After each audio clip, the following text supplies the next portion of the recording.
14 Nisan 1865. Aman Tanrım! Geri çekilin, geri çekilin. Geri çekilin lütfen, uzaklaşın buradan. Hadi. Geri çekilin. Geri çekilin dedim size, geri çekilin. Uzaklaşın Çekilin, buradan. sen de çekil hadi. Geri çekilin. Yolu açın lütfen. Uzaklaşın. Geri çekilin. Alın. Çekilin buradan.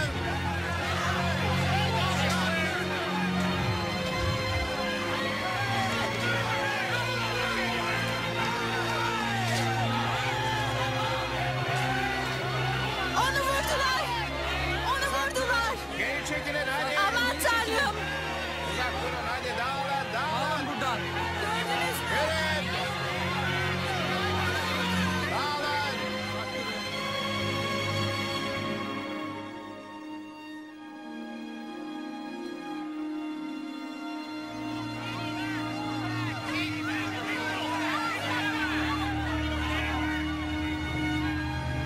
Amerikan İç Savaşı'nın sonunda Başkan Abraham Lincoln suikaste kurban gitti. Kanlı çatışmalarda öldürülen 600 bin kişiden biriydi o da. Ülke bölünmüştü ve dünya Amerikan demokrasisini başarısız bir deney olarak gördü. Birçoğunun farkında olmadığıysa yeni bir dönemin başlamakta olduğuydu. Ulus gelişme dönemine giriyordu.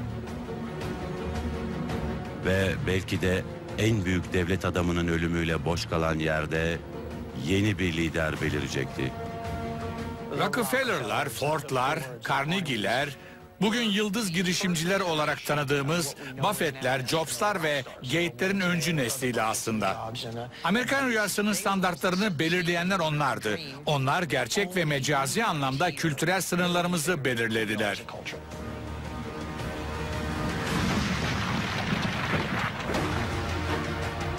Sezgileri olan yenilikçi ve hünerli adamlar. Dünyanın nadiren gördüğü bir nesil. Bu küçük grup gelecek 50 sene için tarih yazacak. Amerika Birleşik Devletleri'nin itici gücü olacaktı. Bunlar kimsenin sahip olmadığı öngörülere sahip büyük adamlardı. Bu yüzden son yüzyılda, o 50 yıllık dönemde dünyayı şekillendirdik.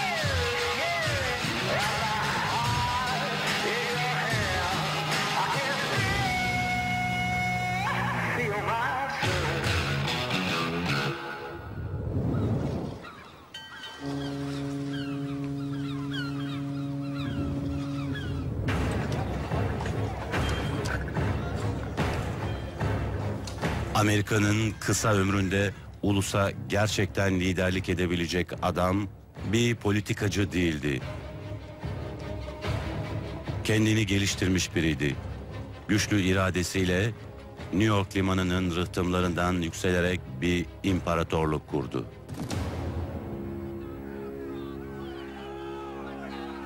...40 yıl önce Cornelius Vanderbilt 16'sında $100 bir krediyle küçük bir feribot satın aldı. Kısa sürede başarmak için gereken her şeyi yapmaya hazır, amansız iş adamı unvanına sahip oldu.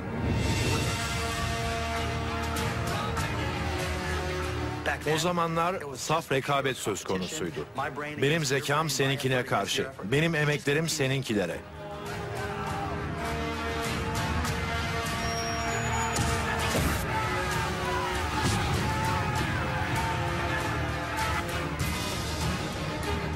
İş hayatına böyle bakarlardı. Vahşi batı kuralları. Ama öyle ama böyle. Kazan ya da kaybet. Ve en iyi olan kazanırdı.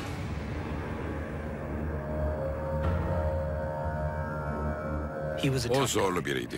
Diğerleriyle başı derde girerdi. Onları fena halde haklar bayıltana kadar döverdi. Bu rekabetçi yapı ve sertlik karakterini belirleyen asıl özelliklerdi.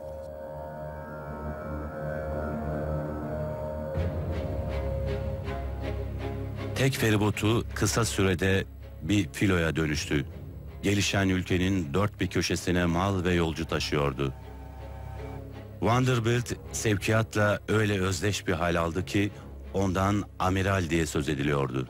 Bence Vanderbilt bir yerden diğerine mal sevkiyatının öneminin farkına varmıştı. Altyapı gerektiğine dair düşünceleri vardı. Devletin sağlayacağı değil, kendisinin oluşturacağı altyapıya. Sonraki 40 yıl içinde Vanderbilt dünyanın en büyük nakliyat imparatorluğunu kurdu. Sonra gücünün zirvesinde iç savaştan hemen önce düşünülmeyeni yaptı.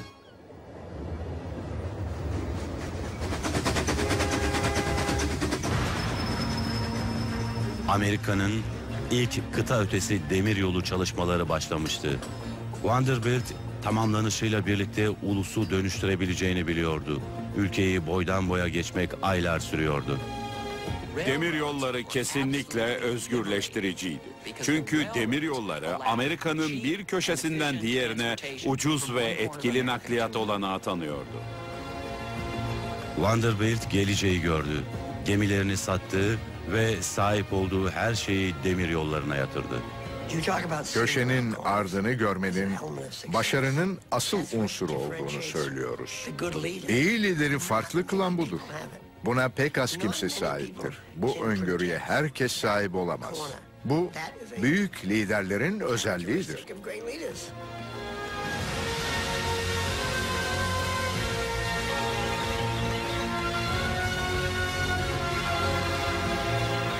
Demiryoluna yatırım kararı karşılığını verdi.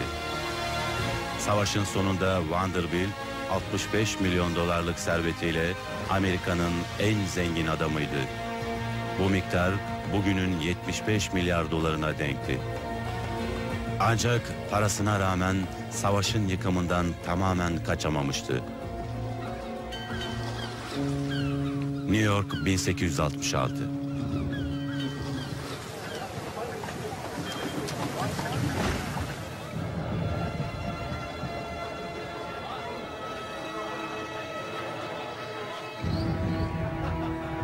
İç savaş sonrasında tüm Amerika yastaydı.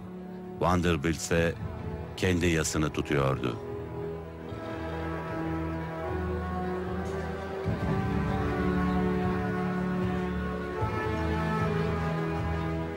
İlk kart geçmiştir. İkincisi şu an. Üçüncüsü ise gelecek.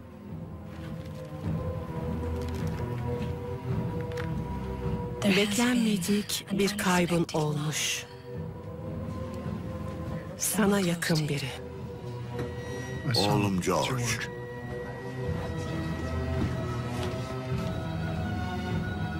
Savaşta öldü. Peki ya gelecek?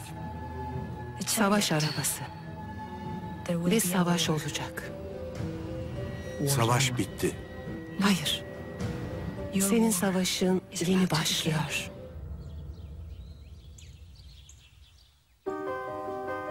Bu Vanderbilt için büyük bir trajediydi. Aynı fiziksel dayanıklılık ve hünere sahip bir oğlu vardı. Çok genç bir yaşta ölmüştü. Bu amirale büyük sıkıntı veriyordu. Vanderbilt, George'a yıllarca aile işini devralacak gözüyle bakmıştı. Artık o kadar hünerli olmayan oğluna, William'a güvenmek zorundaydı.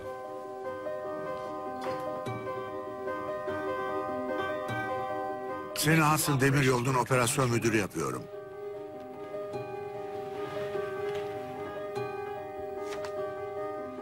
Vanderbilt, William'ı rakip demiryolu sahipleriyle görüşmelerin ortasına oturttu. O halde fiyatını söyle. Nakliyenizi yıl boyunca biz yaparsak 200 bin karşılığında yolcularınızın Manhattan'a girişine izin veririz. Böyle bir ayrıcalık 200 bin etmez. O halde 100 binde anlaşalım. Bence bu adil ve cömert bir teklif. Cömertliğinle ilgilendiğimi söyleyemem. Sadece hissedarlarım için en iyi anlaşmayı istiyorum. Ve bu ne 100 bin doları ne de 1 doları vermeyi içeriyor. Evet ama babam sadece hakkı olanı istiyor. Sorun şu ki baban neye hakkı olduğunu bilmiyor. İhtiyarın çekilme vakti geldi artık.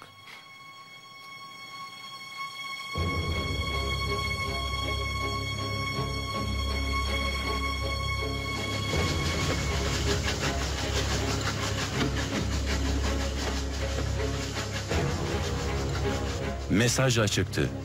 Rakipler artık Vanderbilt'i korkulur biri olarak görmüyordu. İnsanlar çok başarılı kimselerin başarısızlıklarını daima destekler. Sizi yoklamıyorlarsa artık zirvede değilsiniz demektir. Ancak onların zaaf gördüğü yerde amiral hakimiyetini sürdürmek için bir fırsat gördü. Ve William'a Vanderbilt olmanın anlamını öğretti.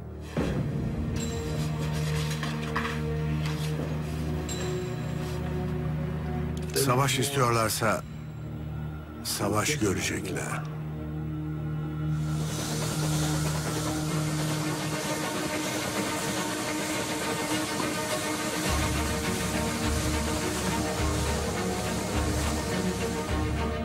Vanderbilt, New York'taki tek demiryolu köprüsünün sahibiydi.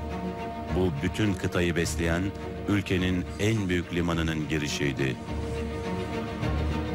Vanderbilt rakiplerine boyun eğdirmek için gereken çekicin bu olduğunu biliyordu. Otur.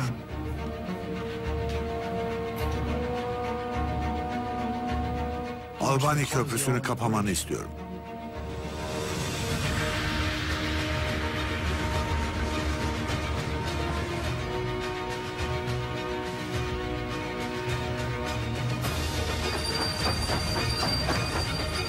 Köprü olmazsa New York şehri diğer demir yollarına kapanmış demekti. Vanderbilt esasen ülkenin en büyük şehrini tek başına ablukaya almış, ülkenin kalanıyla ilişkisini kesmişti. Egemenliğini sürdürüyordu. Bayanlar ve baylar, bu tren buradan ileri gidemez. Nasıl kaybettiklerini izleyeceğiz. İç savaş Amerika'yı enkaza çevirmişti. Ülke kısa tarihinde ilk kez yeniden yapılanmaya gidiyordu. Bu amaçla döşenen binlerce kilometre demiryolu ülkeyi dönüştürüyordu. Mütevazı başlangıcına rağmen Cornelius Vanderbilt bir demiryolu imparatorluğu yaratmıştı. Bu onu ülkenin en zengin adamı yapmıştı. Ama 72'sinde ortalama yaşam süresini 30 yıl geçtikten sonra rakipleri onu zayıf görmeye başlamıştı. Bu pişmanlık duyacakları bir hataydı. Mississippi'nin doğusundaki demiryolu hatlarının kontrolü savaşına kilitlenen Vanderbilt elinden geleni ardına koymuyordu. Albany Köprüsü'nü kapamanı istiyorum. Nasıl kaybettiklerini izleyeceğiz.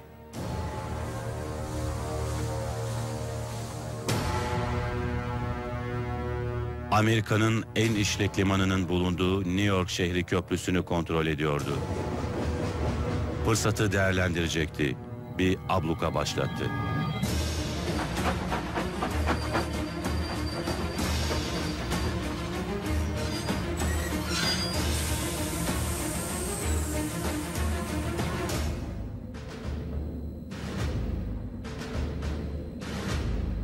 Bu tren buradan ileri gidemez. Neler oluyor? Ne? Neler oluyor? Köprünün kapatılmasıyla ortada kalan milyonlarca tonluk kargo yerlerine ulaştırılamıyordu. Rakipleri hızla kan kaybediyordu. Bu yolu kesinlikle aşmalıyız. Yoksa her şeyimizi kaybedeceğiz.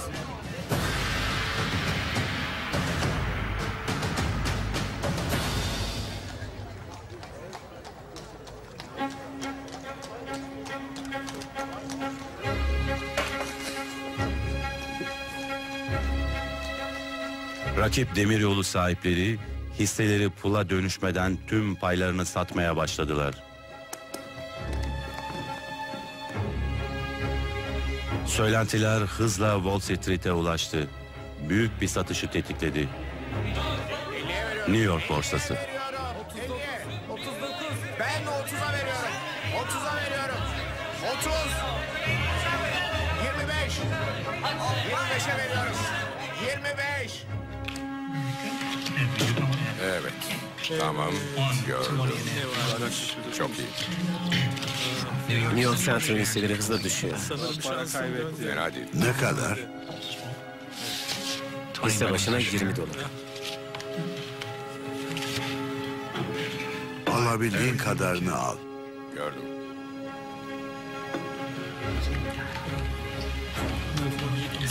Hadi oynasana.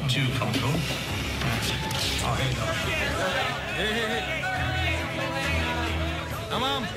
Hadi ben de istiyorum. 2 katı. Tamam var. Pekala görüyorum. Ve Vanderbilt taban fiyattan satılan hisselerin hepsini satın almaya başladı. 3 az. Vay canına güzel. Vanderbilt birkaç günde rakip demiryolunu ele geçirdi. Amerika'nın tek ve en büyük demiryolu şirketini yaratıyordu.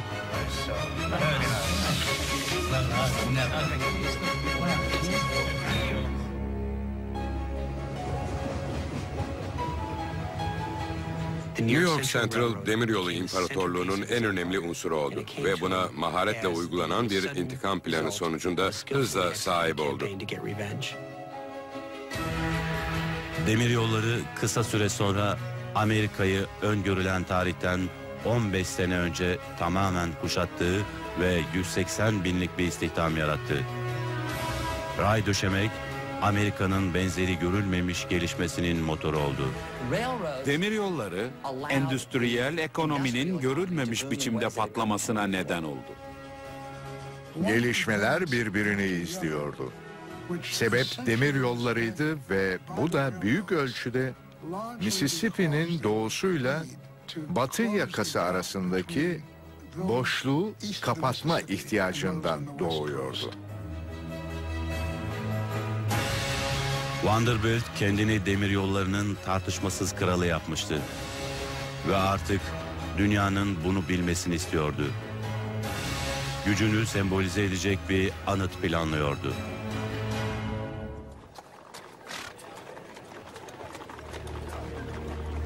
Çalışma 3 demir yolunu bir araya getirecek yeni istasyonun inşasıyla başlayacak. Harlem, Hudson ve Central.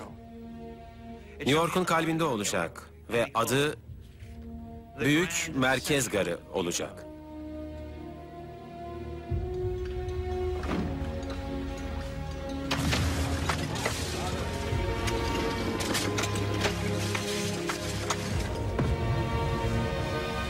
Amerika'nın bu benzersiz şehir inşaatı projesinde binlerce işçi 2 sene boyunca çalıştı. Büyük Merkez Garı, New York şehrinin en büyük yapısıydı. Ve ülkenin en büyük tren istasyonu. 11 hektarlık bir alana kuruluyordu.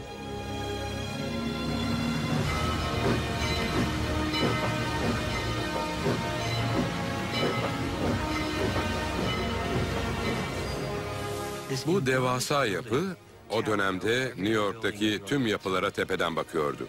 Ve Vanderbilt'in Demiryolu İmparatorluğu'nun cüssesi ve gücünün fiziksel bir sembolüydü. Fiziksel bir sembol oluşunun yanı sıra imparatorluğunun fiziksel başkenti oluşu da hafife alınmamalı. Bugün bile New York'un coğrafyasını belirlemektedir.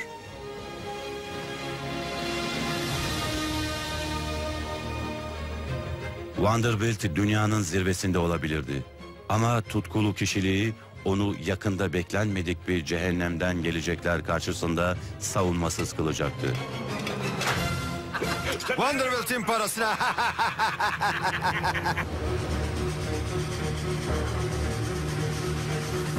Demir yollarının gelişimi Amerika'yı ülkenin gördüğü en büyük yapılaşma serüvenine soktu. Başında yeni nesil bir lider vardı. Amerika'nın hikayesi sadece demokrasinin gelişimine katkı sağlayan vatanseverlerin hikayesi değildir. Birleşik Devletleri dünyanın birinci ekonomisi yapan, bütün o endüstrileri yaratarak Birleşik Devletleri özgür dünyanın lideri haline getiren girişimcilerin çalışmalarıdır. Bir adam, Amiral Cornelius Vanderbilt, kaba kuvvet ve sindirme ile kendini demir yollarının tartışmasız kralı yapmıştı.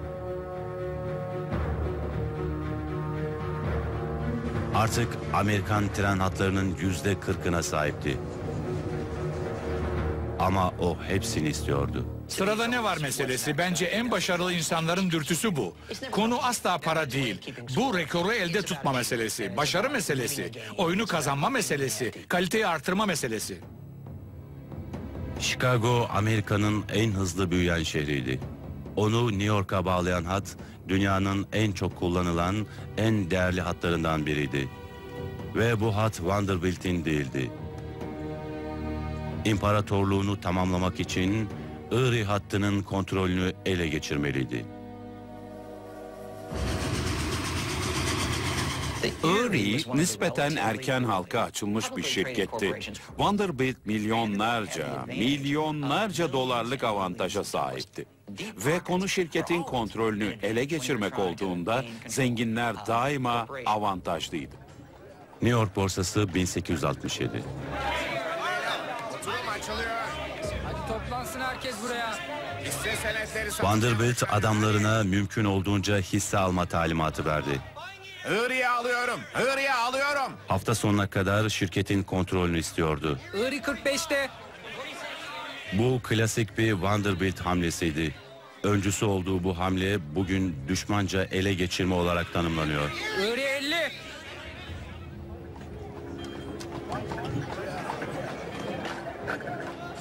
Ama girişimi iki isimsiz akraba, Jay Gould ve Jim Fisk tarafından hazırlanan çok daha zekice bir fikirle engellenecekti. Pekala. Erie kurulunun hatası şuydu. Önce araziyi almadan nereye doğru genişleyeceklerini belirttiler. Gould ve Fisk iş adamı ve Erie'nin yöneticileriydi. Vanderbilt'in yaratılmasına yardım ettiği yeni Amerika'nın temsilcileriydiler. Onlar da kendilerini amansız biçimde yetiştirmişti. Yıllarca amiralin egemenliğini izledikten sonra kendi imparatorluklarını kurmak istiyorlardı. Vanderbilt'in hattı satın alma planını anladılar ve bunu onu yenmek için fırsat olarak gördüler. Rekabet bence sistem için çok iyi. Bence pek çok işin özü bu. Daha iyisini yaratmak. Rakiplerinizi alaşağı etmek.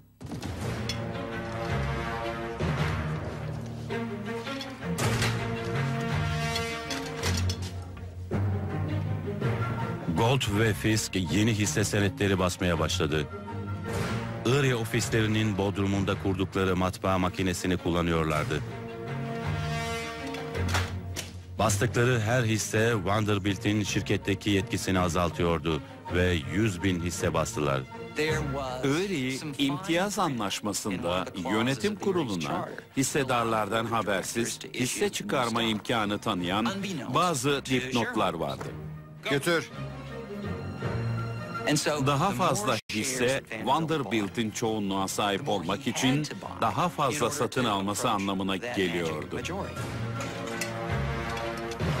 Planları hisseleri sulandırmak tabir edilen şeydi. Günümüzde büyük suçtur. O zamanlar hayal bile edilemiyordu. Sade ve harika bir plandı. Wall Street asla eskisi gibi olamayacaktı. Tek kural, kuralın olmayışıydı. Rakiplerini saf dışı bırakmak için ne gerekiyorsa onu deniyorlardı. Olanlardan bir haber Vanderbilt satın almaya devam ediyordu.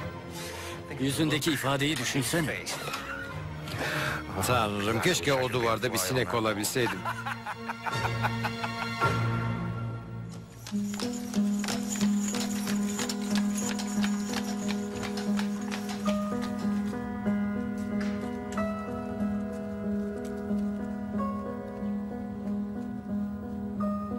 Yeni basılmış hisseler Vanderbilt'e elden teslim edildi.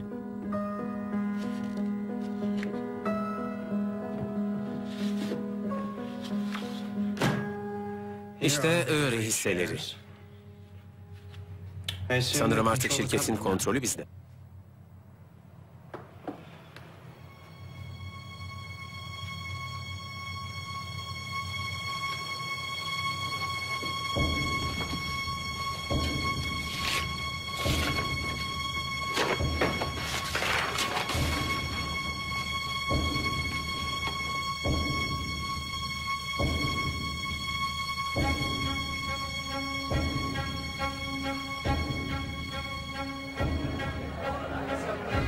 Şerefe. Şerefe. Paraya. Paraya. Vanderbilt'in parasına. Vanderbilt, Gold ve Fisk'ten 7 milyon dolar değerinde sulandırılmış hisse satın aldı. Aslında parasını çöpe atmıştı.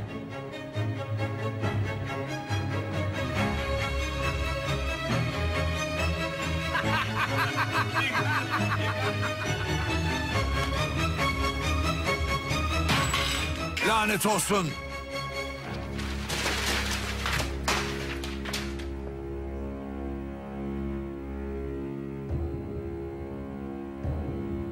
Vanderbilt daha önce de hafife alınmıştı. Ancak saldırdığınız kralsa kazanmayı bekleyemezsiniz.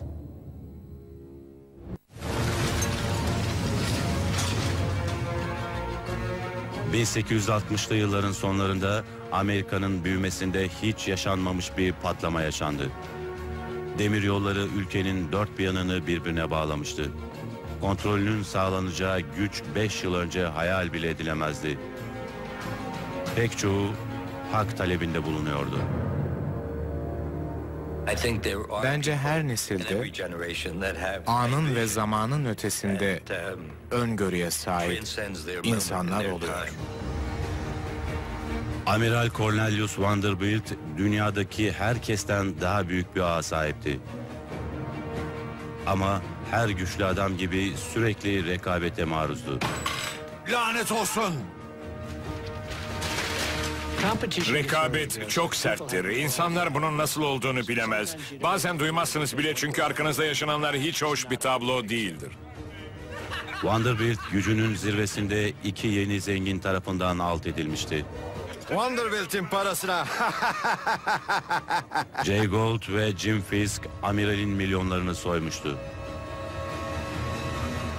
Ve dünyanın bunu bilmesini istiyorlardı. Teşekkür ederim. Bir tane daha alabilirim. Vanderbilt'in yapmaya çalıştığı sır değil. Ne yapmaya çalıştığını herkes biliyor ve herkesten fazla demir yoluna sahip şu anda. Ama Gold ve ben ona ağır bir darbe indirdik. Bunu bilin. Bu şiddetle rekabet eden, her şeyi kazanmak isteyen, paranın çok önemli olduğu bir adam için, amiral için küçük düşürücü bir yenilgiydi. Bozguna uğratılmıştı. Ayrıca Gold ve Fisk bunu kamuya ilan etmişti.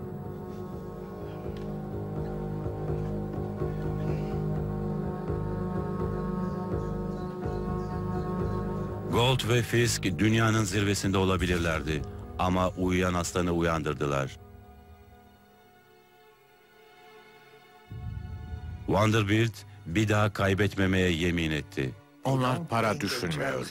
Onlar kazanmayı düşünüyor. Tabiatıyla büyük bir galibiyet sonucu para akar ama amacınız bu değildir. Amacınız kazanmak olmalıdır. Kazan, kazan, kazan. Daima, bazen değil, her zaman. Vanderbilt derhal yeni arayışlara girdi. Çok fazla demiryolu yapıldığını fark etti. Ve endüstrinin geleceği yeni hatların inşasında değildi. Yeni bir kargonun nakliyatındaydı. Yenilikçilik daima buluş yapmak demek değildir. Yenilikçilik süreliliktir. Ama yenilikçi bir şirketiniz yoksa, her gün işe gelip daha iyisini aramıyorsanız aslında şirketiniz yok demektir. Yitip gitmeye hazır olmalısınız. Vanderbilt yeni bir nakliye piyasasında söz sahibi olabilirdi. Trenlerini sürekli dolduracak bir şey. Böylece demiryolu endüstrisini kontrol edebilirdi. ve amiral nereye bakacağını biliyordu.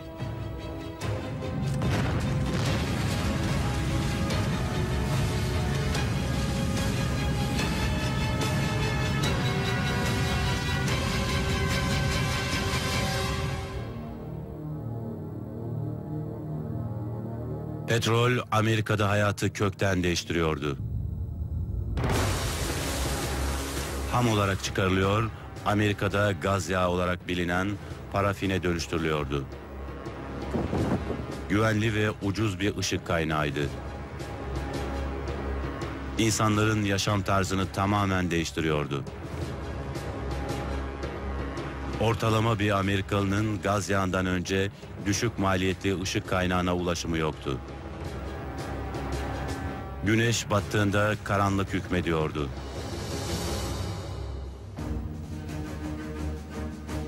Gaz yağı dünyayı değiştirecek olağanüstü bir şeydi. Vanderbilt sıradaki fırsatı kazanca çevirmeye karar verdi. Fikir eksik olanı görmek. Yaratıcı girişimci insanlara ihtiyaç duyduklarını sunar. Bazıları yapacak yeni bir şey bulamaz. Ama bazen herkesin sahip olması gereken bir şey görür. Ve Tanrım, onlara bunu vermeliyim dersin. Sonra üstünde çalışmaya başlarsınız çünkü ihtiyaçları vardır. Vanderbilt gaz yağı talebinin bütün Amerika'da tavan yapacağını gördü. Talebi karşılamak isteyen üreticilerin petrolün nakline ihtiyaç duyacağını biliyordu. Vanderbilt bunun nakliyesini kontrol edebilirse yine demiryolu endüstrisinin zirvesine çıkacağını biliyordu. Tek ihtiyacı bir tedarikçi bulmaktı.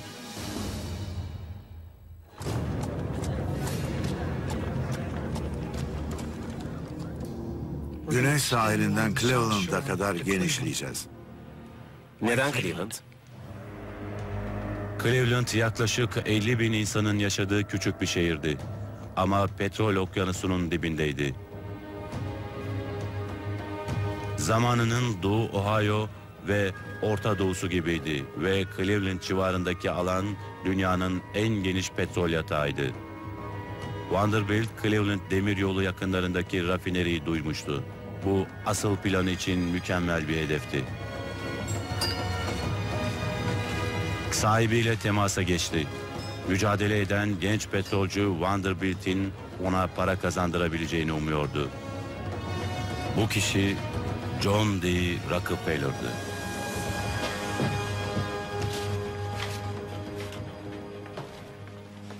Borular için neden bu kadar ödüyoruz? Bir rafineri işletiyoruz. Boruları kendimiz yapalım.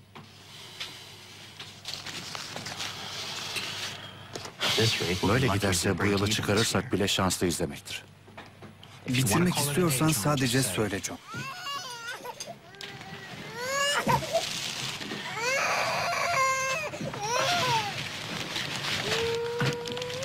Gitmem gerekiyor. Her şey yolunda mı?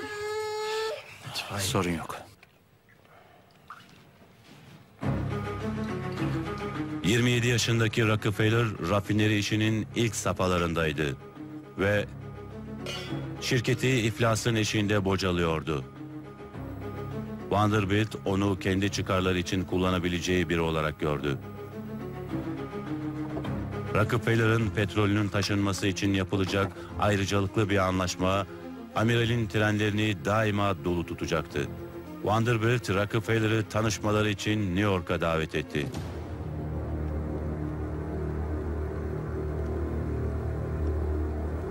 Genç petrolcü için bu buluşma hayatta bir kez gelecek bir fırsattı. Sorunlarından bir çıkıştı. Ve şirketini çöküşten kurtaracak bir yol. Rockefeller, Vanderbilt'e saygı duyuyordu. Başardıklarını görüyordu. Vanderbilt, Rockefeller'ın olmak istediği, kendine model aldığı biriydi. O da petrolün Vanderbilt'i olmak istiyordu. Kendisini böyle görüyordu. Rockefeller New York yolculuğuna hazırlanırken Vanderbilt planını devreye sokmuştu.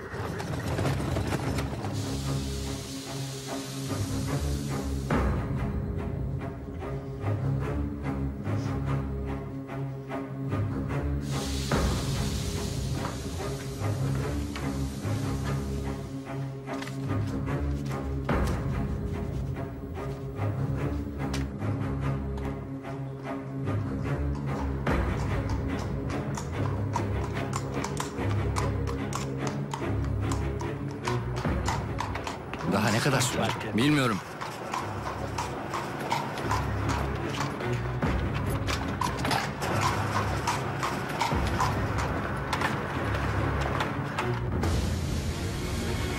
Tren sabah 6:25'te Cleveland'dan yola çıktı.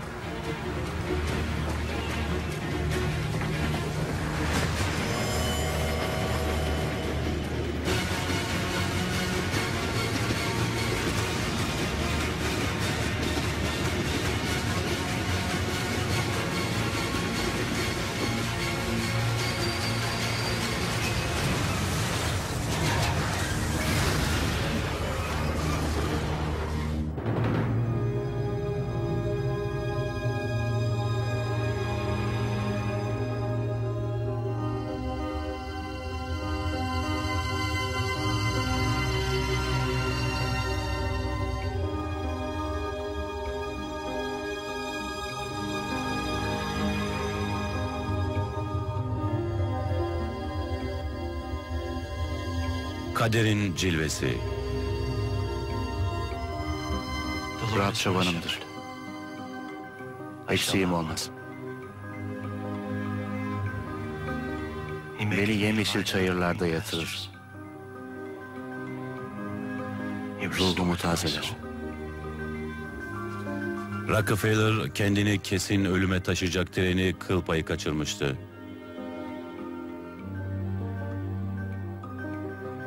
Bu kurtuluş genç iş adamını derinden etkilemişti.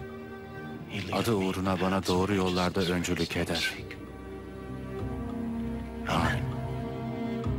Halihazırda inançlı olan bu adam, Tanrı'nın onu bir sebeple kurtardığına ikna olmuştu. Kendisinin işteki bu büyük başarısı için özellikle seçildiğini düşünen Rockefeller her şeyin ilahi bir nedenle gerçekleştiğine inanıyordu. Dünyada Tanrı'nın isteği, Tanrı'nın onayı olmaksızın hiçbir şey yapılamazdı. Rockefeller nihayet Vanderbilt'le karşılaştığında değişmiş bir adamdı. Önceden yılgın ve iflasın eşiğinde biriydi. Şimdi ise kaderci biriydi.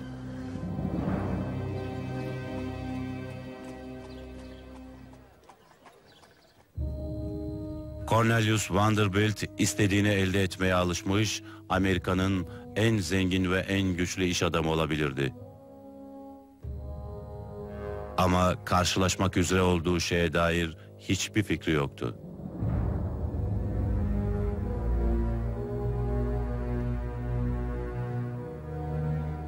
Yeni bir güç yükselişteydi.